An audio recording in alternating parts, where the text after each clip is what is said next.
Hi everybody, it's Terry with Crafty Book Nerd. It's been a minute since I've done a video.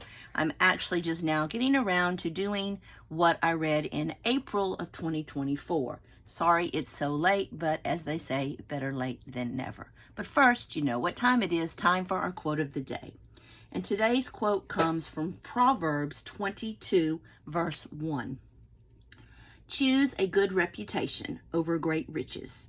Being held in high esteem is better than silver or gold.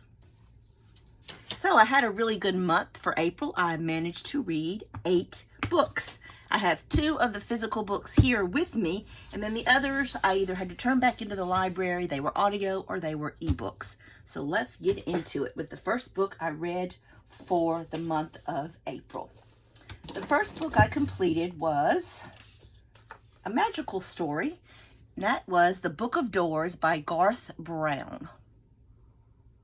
Of course, anything with the word book in the title, library, anything like that, I'm going to read. So I was excited to pick this one up. It was actually given to me as an ARC by NetGalley. So thanks to NetGalley for letting me get this book early. It's a magical story about doors, thus the title. And Cassie is given a book that allows her to open doors to go back into her past. All she has to do is think about a place she wants to go, and the door will take her there. It's very powerful and just such a good story, well written. Of course, there's always the bad guys in books, and in this one, there's no exception. There are some people who are very powerful and dangerous, and they want to get a hold of the book that she has. And so she is trying to figure out a way to stop that from happening. It was a slow burn at first, but then it did pick up, and I did enjoy it because it made me think, if there were any doors that I could go into, where would I want to go? Where would you want to go? So it was an interesting concept. I did give this one 4 stars, The Book of Doors. The next was another Freida McFadden, The Teacher. I was so looking forward to this one, but I was a bit disappointed. It was not as good as some of the others. This one I got from the library, and it's just not my favorite that I've read by her so far. It's about Eve, her husband, Nate, and they both teach at a high school. And in the year before, there had been a scandal with a student and a teacher that had rocked the whole school. And the student was Addie. And Eve is not sure she believes all the rumors that are going around. And she does believe, however, that Addie is trouble. I wasn't sure what to believe in the story. There were parts that were kind of confusing, and there were twists that I didn't see. I just expected more from it, from Freida McFadden. So it was just an okay read for me at 3 stars. The next book, 14 Doors by I can't even see who the authors are. Atwood and Preston, 14 Days. This one I heard about through my Currently Reading podcast, and I've gotten some really good recommendations from them, and so I thought I would pick this one up. It also came from the library. This book takes place during COVID, and it's about the tenants who all live in one apartment complex. And every night they meet on the roof because they're in lockdown. They meet on the roof and they cheer all the essential workers on as they're going to work or coming home at the end of the day, as they're close to a hospital. So each night, different of the tenants on top of the roof begin to tell their stories and how they got to this apartment complex and what they went through in their life. Every night, though, it's really interesting because more and more tenants come out, and so the roof begins to get crowded, and each night we are introduced to another tenant and their story. I enjoyed getting to know the residents. It was very heartwarming. And there was a twist at the end, and I was like, what just happened? So it got me at the end. I gave this one 3 stars. The next one I read actually was an audiobook, and that was The Heiress by Rachel Hawkins.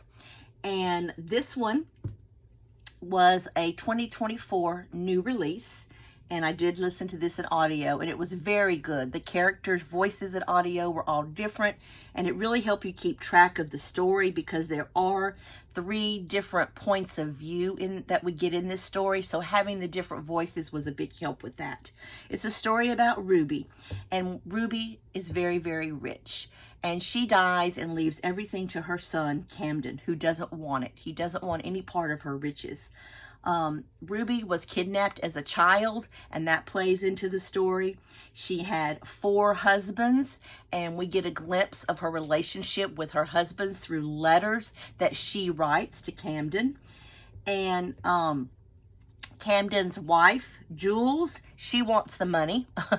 They've not had a very easy life, and she just knows that with all this money, it can make their life so much easier. I've really enjoyed this one.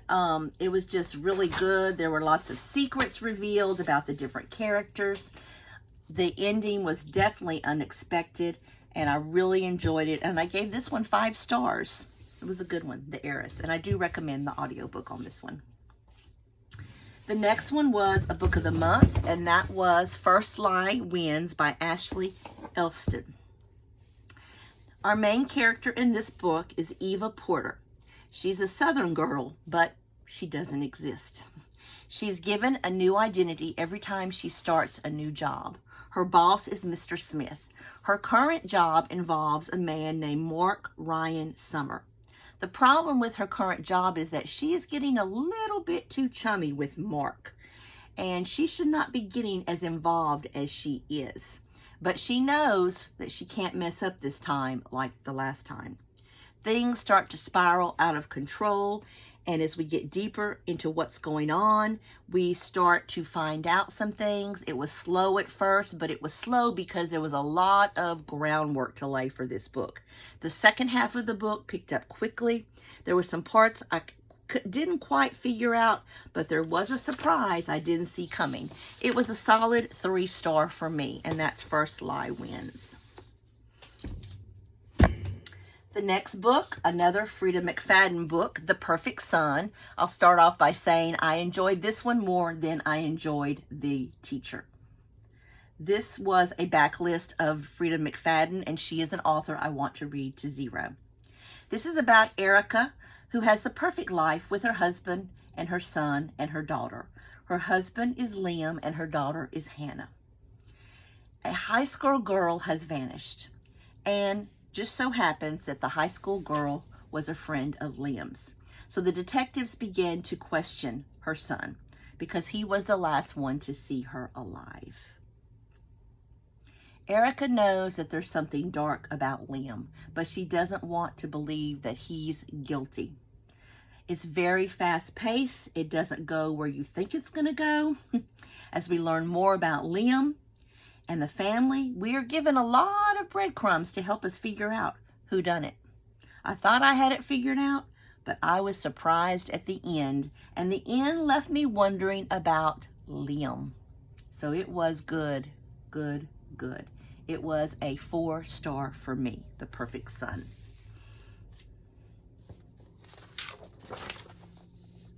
The next one was another NetGalley, and that is The Girl Who Survived by Nicole Severin.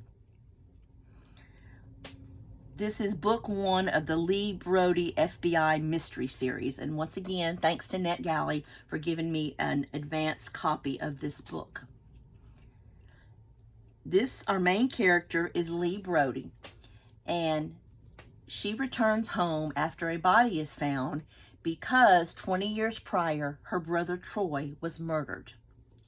She now works in law enforcement, and the FBI is calling this a copycat crime because of things that the killer is doing and the clues that they are leaving. It becomes very, very personal for Lee Brody because she wants to find out what happened to her brother. This is the first read for me by this author. I was on the edge of my seat for the entire book. I read it quickly. It was twisty. It was suspenseful. This is supposed to be book 1 of a series of 3. And so I think that I will continue on with the series because I did enjoy it very much and gave it 4 stars, The Girl Who Survived. And the last book that I read, one of my spins on my wheel said to read a book in a series, and so I am finishing off book 3, the Key trilogy, and this is The Key of Valor, the last book in this series. So that feels good to have that series completed. And this is by Nora Roberts. In this, we follow the last young lady of the 3 friends, and that's Zoe. This is her story. She's the last one, has to find a key. Zoe is raising her son alone. She is opening her own business with the other 2 friends that the other 2 books were about. And she is going to have a lot of courage to find her key in order to continue and to free the young ladies in the story. It's also about her relationship with Bradley and how that affects her son. I thought it was a really good wrap-up to the whole trilogy. I enjoyed it very much. I gave it 4 stars, and I'm glad I read this series by Nora Roberts. There are 3 books, and it was really good. Enjoyed it. So there you have it, my 8 books that I read for the month of April. That was a good month, I would say. So thank you so much for watching Crafty Book Nerd. And again, I apologize for the lateness of this video. If you are a subscriber, thank you so much. I'm still trying to get to 500. It's slow going, but I'm slowly creeping up there. So if you have friends that you think might enjoy this video, please share it with them. And if you're new to my channel, welcome, welcome. I'd love to have you as a subscriber. I do book reviews and craft projects. So stay tuned next time for Crafty Book Nerd, and have a great day.